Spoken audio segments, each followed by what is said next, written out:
What's good, YouTube? It's your boy Quinn Wade, basketball analysis. With free agency on its way ending, I'm going to grade and predict the top 8 teams in East Conference. But first, I want to grade the free agency since it's almost over. We're going to start off with the Miami Heat before I predict the 1 through 8 seed for both teams. The Miami Heat ended up doing some things. Like I said, they needed to tweak the roster. They needed to add some depth. And they did most of what I wanted them to do, which was add a shooting guard and a small forward. They added in Gerald Green, who can play both the small forward and the shooting guard position. He had versatility. He's a decent defender. He can shoot the three at 37% or 40%, all spot ups. He can get to the paint, get to the free throw line. He got to work on his playmaking a little bit, but he's a natural born scorer. So you can cut Dwayne Wade minutes down a little bit less. The more or less the minutes Dwayne Wade played, the more healthier he gonna be for the off season. I mean for the playoffs, and that's gonna keep him healthy. And that way he don't have to spend so much energy. Because when Chris Bosh went down, they didn't have no firepower whatsoever. And Dwayne Wade went from shooting over 50% from the field to a measly 46%.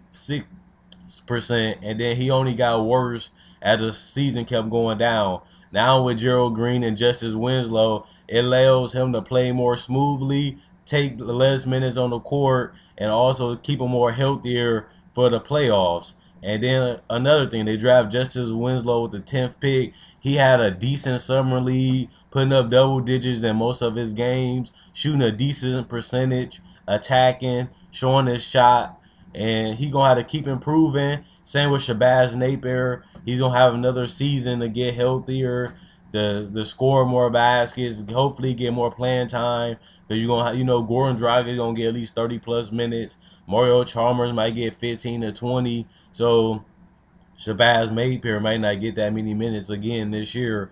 But they did add the depth to the shooting guard and small forward position, because we all know Luol Deng and Dwayne Wade just can't stay healthy. They always injured, and the best thing to do is cut their minutes down. And with Justise Winslow and Gerald Green, they should be able to do that. And the last thing I want to talk about is Amare Stoudemire. They needed a backup. They still need a backup center if they want to play, if Chris Anderson don't pan out. But they do got some big bodies. I said they needed to add more big bodies. Josh McRoberts going to come back healthy. Udonis Haslem is a big body that like to bang, knock down a jumper. They add Amare Stoudemire, who's a better scorer than people give him credit for, and he don't have to play that much minutes, so they don't have to worry about his health as much. He's an excellent mid-range shooter. He's an excellent finisher. He can catch the ball, finish in the paint, dunk it, and he can nice mid-range 15-footer to 18-footer knockdown jump shooter, and he can shoot good free throws. So he's another big body that can come in for Chris Bosh and space out the floor, because Chris Bosh is a good floor spacer and a good attacker. So when he goes to the bench, you can still put in space shooters with Josh McRoberts and Amare Stoudemire to knock down the jumper and also make the correct pick and roll plays, whether it's the finish, the jump shot, or the pass. He had another high Q player in those areas for the offense to still function when Chris Bosh get injured or he's on the bench. They have enough firepower for big men with Mike Roberts and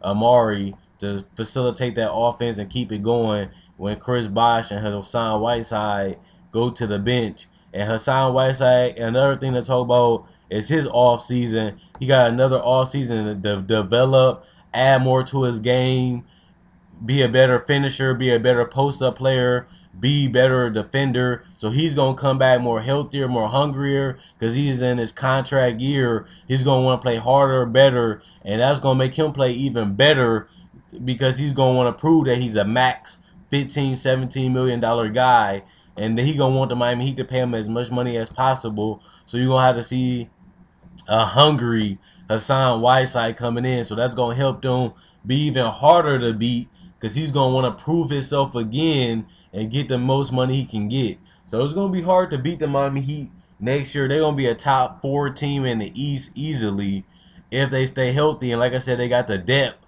in the roster to last 82 games. And they have so much different versatility and so many different lineups, the small ball lineups, going big lineups, the floor spacing lineups, the attacking lineups, and they can play a faster pace Because last year they played a slow pace. They can get more up tempo with Dwayne Wade, Gerald Green, Justise, Winslow, and Gordon Dragic pushing that ball to get to the paint, get out on fast break and have some fun.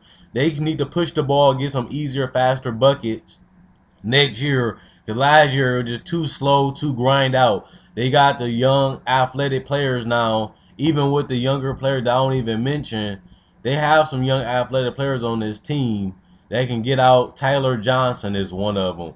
Zoran Dragic, James Ennis can get out and get out on the break. You know, Michael Beasley can get out and knock down threes. He another person that can knock down and space out the floor when Chris Bosh is out. They got some young talent. They need to get out there and run, get out there and get on a fast break, and have Gordon Dragic pushing that ball, because he's at his best when he's attacking the defense on fast break and through the paint and finding open guys and picking their spots when they're not down the jump shots and the threes. He need to get that easy offense going, and it's going to help his field goal percentage, and it's going to help his three-point percentage, and it's going to help the offense score a little easier, and that take pressure off the defenders. So let me know what you guys think about the Miami Heat all season. I give them an A-.